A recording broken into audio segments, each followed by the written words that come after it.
Apple. Also, the hierarchy was when Steve Jobs was alive. The history, industry, competitors, and revenue. Apple was founded in 1976 by Steve Wozniak, Steve Jobs, and Ronald Wayne. They all worked in a garage in California, created with the intention of selling the Apple I personal computer.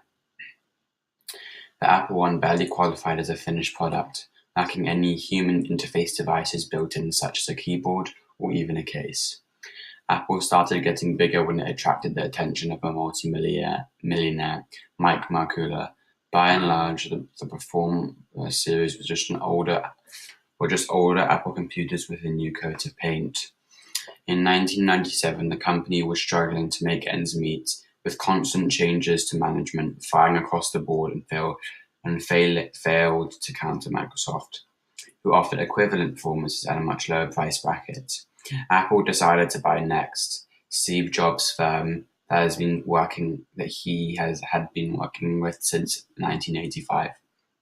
Around this time, Apple began changing its brand and product image. They were for kids, graphic designers, and artists. The iPod developed in this with an iconic advertising campaign helping Apple dig themselves a new area of business that they dominated.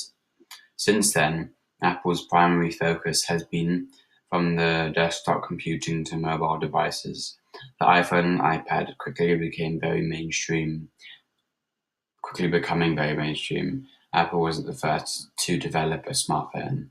From 2016 to 2017, Apple's net income has increased by $2.6 billion US.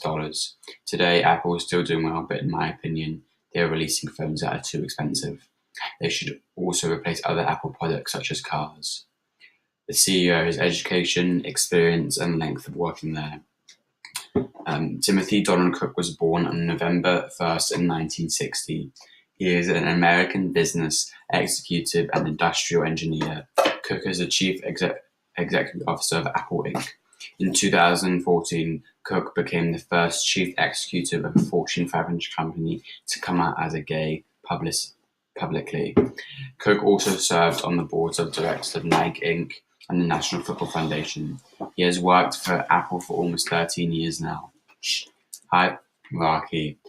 Microsoft compared to Apple was a lot more widespread. Apple has a man charge, Steve Jobs, and 8 people there who are his assistants or vice presidents.